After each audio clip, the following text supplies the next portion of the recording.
Yeah, so it's quite exciting to have this project with the GR650. It's something I've always wanted to do, you know, get an old vintage motorcycle. This isn't terribly old, 1984, but hey, it's probably older than a lot of you folks out there, right? So, but yeah, something I've always wanted to do, you know, get something like that and customize it, you know, do something different, something unique with it. I like uniqueness, which is what motivated me to buy that particular motorcycle. I haven't decided exactly how I'll approach the customization, you know, the design.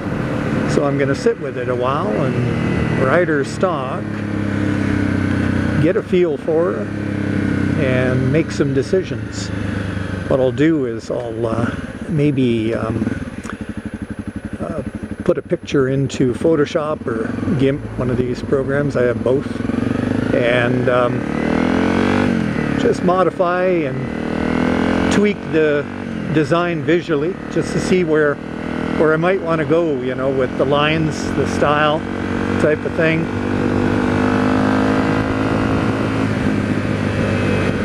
I'm a pretty visual person, so I think that's a good way to do it for me.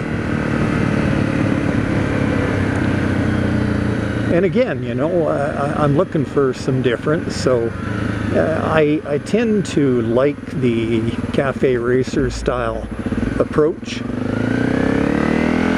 but I don't want to have a cafe racer style that looks like every other.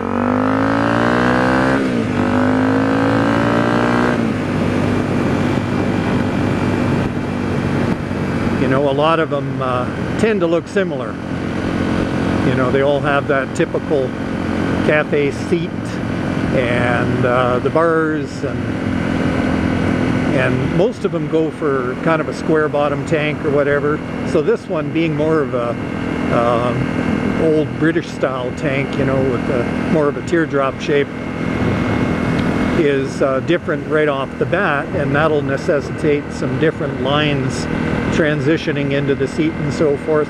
Another thing that almost everyone does with cafe racer projects and these builds is they go with pod filters.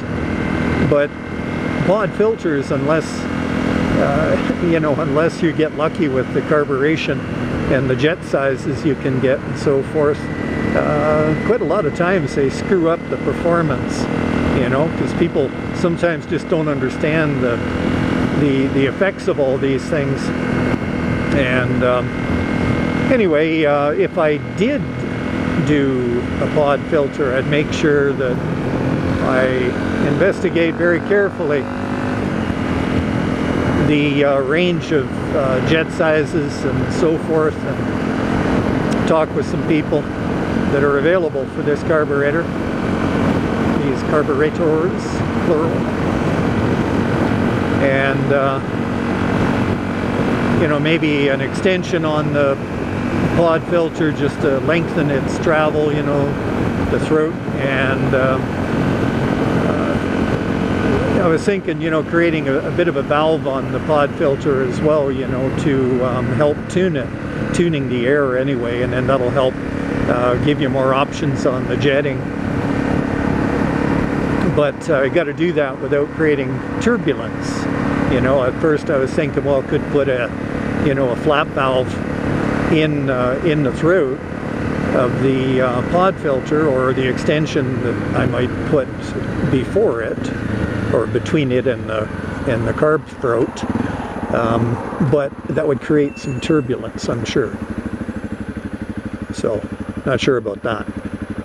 I was thinking maybe I would keep the stock air filter system, stock air box, which would necessitate probably keeping the stock side panel.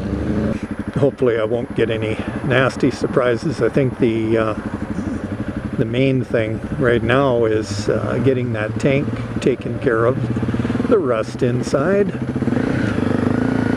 That's a little intimidating in a way, you know, because there's a lot of variables there. A lot of people have different ideas on how to do that. You know, you hear of people putting acid in the tank and removing the rust and so forth, but man, you can sure eat through the metal of an old tank pretty quick that way too. And not only that, but it just flash rushes, I can't talk. It just flash rusts almost immediately after you rinse that acid out. So not always the best thing to do. And then there's the notion of mechanically just reducing the rust, which is a great idea, you know. Putting something in there, shake it around, get some of that loose, flaky rust off, if there is any. And then one method would be converting the rust with a rust converter, which is basically a phosphoric acid solution. And it changes the rust into another chemical compound other than iron oxide. So stopping it as long as it gets to the base of the rust.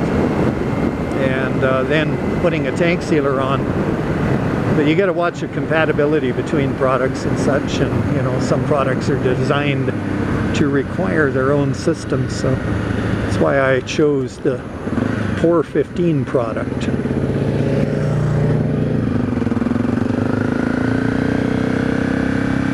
Because they have a complete system. So anyway, that's just some thoughts about where I might head with the GR650. So listen, any of you folks out there that have done or are doing a build on an old bike, maybe some customizations, or you just ride an old bike like that and you're interested in it, then throw me a comment. Take care, ride safe, and have some fun.